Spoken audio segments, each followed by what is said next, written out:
नमस्कार दोस्तों, आपका स्वागत है इस YouTube चैनल में। यहाँ पर सुबह से शाम तक की हर खबर पल पल की बताई जाती है, तो YouTube चैनल को सब्सक्राइब करें लाल बटन को दबाकर और घंटी के बेल आइकन को जरूर दबाएं ताकि हर वीडियो डालें उसकी सूचना आप तक पहुँच सके। नमस्कार, इस वक्त ताजा ब्रेकिंग न्यूज आ रही है। मिशन शक्ति पर पीएम मोदी का संबोधन। चुनाव आयोग ने कहा नहीं किया आचार संहिता का उल्लंघन। पीएम मोदी ने बुधवार को मिशन शक्ति की कामयाबी देश को अवगत कराने के लिए राष्ट्र के नाम से संबोधित किया था। सीपीएम नेता सीताराम येचुरी ने सरकार प्रचार सेवा का इस्तेमाल करने के कारण इस चुनाव का आचार संहिता का उल्लंघन होने का दावा करते हुए आयोग को इसकी शिकायत की थी, लेकिन चुनाव आयोग ने आचार संहिता के उल्लंघन मामले में पीएम मोदी को क्लीन दे दी है। उपग्रह भेदी मिसाइल के सफल प्रयोग मिशन शक्ति के अवसर पर प्रधानमंत्री नरेंद्र मोदी को राष्ट्र के नाम संबोधन में चुनाव आचार संहिता का उल्लंघन नहीं हुआ है। इस संबंध में शिकायत को चुनाव आयोग ने खारिज कर दिया है। शिकायत खारिज करने से पहले चुनाव आयोग ने शुक्रवार को इस मामले की विस्तृत जांच की थी। इस मामले में आचार संहिता से उल्लंघन के जुड़ी विभिन्न पहलुओं की जांच के लिए गठित समिति की रिपोर्ट के आधार पर चुनाव आयोग ने येचुरी की शिकायत को नामंजूर कर दिया। वहीं चुनाव आयोग ने कहा कि प्रधानमंत्री का मिशन शक्ति भाषण चुनाव आचार संहिता का उल्लंघन नहीं कर सकता। मामले की जाँच करने वाली कमेटी इस नतीजे पर पहुंची है कि आधिकारिक तौर पर इस ऐलान को करने में पीएम मोदी कभी भी चुनाव आचार संहिता का उल्लंघन नहीं किया है। बात करें तो बीएनपी घोटाले में मुख्य आरोपी नीरव मोदी को बड़ा झटका मिला। लंदन की वेस्टमिंस्टर कोर्ट ने जमानत की याचिका को खारिज कर दिया है। अदालत ने सुनवाई के लिए अगली तारीख को 26 अप्रैल को तय की गई है। सुनवाई के दौरान कई चौंकाने वाले भी खुलासे सामने आए। नीरव मोदी की रिहाई के लिए उसके वकील ने कई तर्क दिए, लेकिन इसके सारे तर्कों को कोर्ट ने खारिज करते हुए उसकी याचिका को नामंजूर कर दिया। राहुल गांधी बोले, हमारा घोषणा पत्र जनता की आवाज होगा, न किसी व्यक्ति के विचार। लोकसभा चुनाव से पहले कांग्रेस अध्यक्ष राहुल गांधी ने कहा कि उनकी पार्टी की घोषणा पत्र में किसी एक व्यक्ति की नहीं बल्कि जनता की एक आवाज की झलक होगी और इसमें रोजगार सृजन और कृषि संकट को दूर करने तथा शिक्षा और स्वास्थ्य के क्षेत्र के साथ अर्थव्यवस्था को मजबूत बनाने के जोर दिया जाएगा। गांधी ने कहा कि पार्टी का घोषणा पत्र राष्ट्रीय व्यापी स्तर पर गहन विचार विमर्श के बाद तैयार किया जाएगा। ये बहुत ही प्रभावशाली दस्तावेज होगा। वहीं आगे बात करें तो अप्रैल के पहले सप्ताह में कांग्रेस का घोषणा पत्र जारी हो सकता है। गांधी ने यह भी कहा कि सरकार बनने के बाद कारोबारियों को टैक्स डेरिडेशन से मुक्त करेंगे तथा छोटे और मझोले कारोबारियों के लिए निरपेक्ष सुनिश्चित की जाएगी। कांग्रेस अध्यक्ष राहुल गांधी ने कहा कि हम चाहते हैं कि भारत की आवाज और आकांक्षाओं को फूले फलें और हम किसी व्यक्ति की एक आवाज में विश्वास नहीं करते। भाई अगली खबर पर बात करें तो मिशन 2019 पर राहुल गांधी का बड़ा वार का सत्ता में आते ही खत्म करेगी नीति आयोग। कांग्रेस अध्यक्ष राहुल गांधी ने मिशन 2019 के लिए जबरदस्त तैयारियां में लगी हुई है। राहुल गांधी ने आज हरियाणा में जनसभा कर मोदी सरकार पर जमकर हमला बोला, साथ ही जनता से कई किए वादे। वहीं अब राहुल गांधी ने ट्वीट कर मोदी सरकार की नीति आयोग को खत्म करने का ऐलान किया है। जाहिर है कि राहुल गांधी का ये ऐलान सियासी गलियारों में हलचल पैदा कर सकता है। वहीं अगली खबर पर बात करें तो राहुल गांधी को मोदी से ही मिला है 72,000 रुपये देने का आइडिया। खुद किया ये खुलासा। गरीबों को 72,000 रुपये प्रति सालाना देने वाला आइडिया खुद कांग्रेस अध्यक्ष राहुल गांधी को प्रधानमंत्री से ही मिला था। ये खुलासा खुद किया राहुल गांधी ने। उन्होंने बताया कि न्यूनतम आय गारंटी योजना का नया ख्याल उन्होंने पीएम मोदी के 15 लाख वाले भाषण से आया था, जो उन्होंने 2014 के आम चुनाव के वक्त दिया था। हरियाणा के यमुनानगर में हुई रैली के दौरान कांग्रेस अध्यक्ष राहुल गांधी बोले, मैंने पीएम मोदी का भाषण सुना था जिसमें उन्होंने हर भारतीय को 15 लाख रुपए खाते में देने का वादा किया था। प्रियंका गांधी बोली, पूरी दुनिया में घूमते हैं, हर किसी के गले लगते हैं, लेकिन अपने लोगों से ही नहीं मिलते। प्रधानमंत्री अयोध्या के लोगों के पास पहुंची कांग्रेस महासचिव प्रियंका गांधी वाड्रा ने केंद्र की मोदी सरकार पर जोरदार हमला बोलते हुए कहा कि जनता की तकलीफ सुनने वाला कोई नहीं है।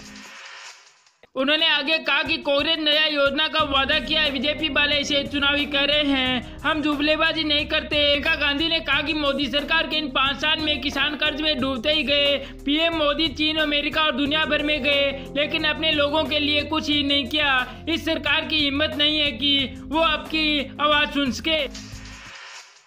इस देश में कोई सत्य को छिपा नहीं सकता, डुबा नहीं सकता और खत्म नहीं कर सकता। मैंने सत्य किसानों की आंखों में देखा है। ये राजनीति तो आपके दुर्बल बनती है जो आपके हाथों में सत्ता रखती है और आपको सत्ता में नहीं रखती। लोकतंत्र एवं संविधान किसके लिए बनाए गए हैं? आपको मजबूत करने के लिए। पैसे से बड़ा वोट करना है। जब आप वोट करने जाए तो चीजों को ध्यान में रखिए कि मेरी आपसे शिकायत है कि आप ये भूल रहे हैं कि सत्ता आपके हाथों में है। जितने लोग नेता आज यहाँ खड़े हैं उन्हें आपके समर्थन की जरूरत है। आप अच्छी तरह से समझ लीजिए और आपकी शक्ति को पहचानिए। आप मन बनाइए, आपको वोट देने हैं वह सरकार जो आपको समझे, आपकी समस्याओं को समझे, आपके लिए खड़ा हो सके। ये चुनाव देश को और संविधान को बचाने वाला चुनाव है। अयोध्या के आदिलपुर में रैली को संबोधित करते हुए प्रियंका गांधी वाड्रा ने बीजेपी पर निशाना साधा और उन्होंने कहा कि बीजेपी सरकार झूठ और भ्रष्टाचार पर टिकी है। जनता की तकलीफ को सुनने वाला कोई नहीं है। देश के युवा बेरोजगार हैं। आज मनरेगा किसानों को 6 महीने तक पैसा नहीं मिल रहे हैं। ये जानबूझकर किया जा रहा है क्योंकि मनरेगा को बंद करने की कोशिश कर रहे हैं। पीएम नरेंद्र मोदी पर सीधा हमला बोलते हुए प्रियंका गांधी ने कहा कि बीजेपी राज में लोगों की बातों को दबाया जा रहा है।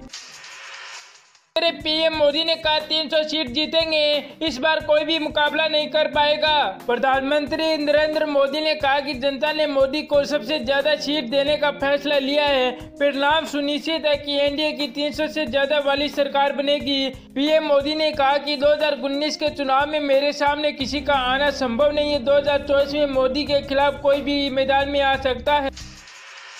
पीएम मोदी ने कहा कि महागठबंधन का गणित नहीं चलेगा। नामांकन के बाद विपक्ष और भी बिखरेगा, लेकिन मेरा मानना है कि देश सहमति के आधार पर चलता है और 2019 में सरकार बनने के बाद हमें विरोधी पार्टियों को साथ लेकर चलेंगे। नीरव मोदी विजय माल्या के सवाल पर पीएम मोदी ने कहा कि मैंने सारे ब्रिगेडों की संपत्ति जब्त की है। माल्या ने 9,000 करोड़ रुपए की ठगी की। सरकार ने 14,000 करोड़ की संपत्ति जब्त की। कांग्रेस ने ब्रिगेडों पर कोई भी कार्रवाई नहीं की। हमने ठगी करने वाले धनखोरों को फुटपाथ पर बिठा दिया है। ठग धनसेठ आज मेरी वजह से भाग रहे हैं। वे इंतजार कर रहे हैं कि कब तक कांग्रेस की सरकार बने और कब वह देश वापस आए। कांग्रेस पार्टी ने 31 उम्मीदवारों की 13वीं लिस्ट जारी कर दी।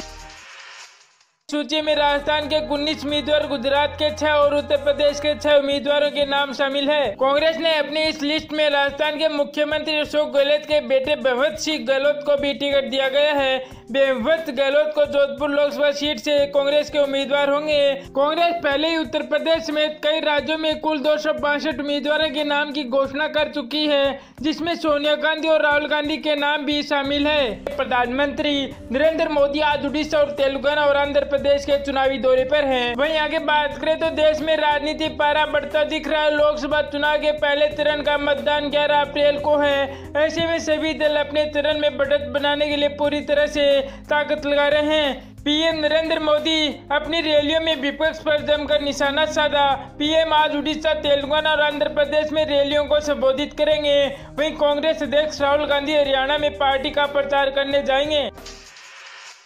पीएम नरेंद्र मोदी ने अपनी रैलियों में विपक्ष पर निशाना साधा। मोदी आज भी उड़ीसा, तेलंगाना, आंध्र प्रदेश रैलियों को संबोधित करेंगे। वहीं कांग्रेस अध्यक्ष राहुल गांधी हरियाणा में पार्टी का प्रचार करने जाएंगे।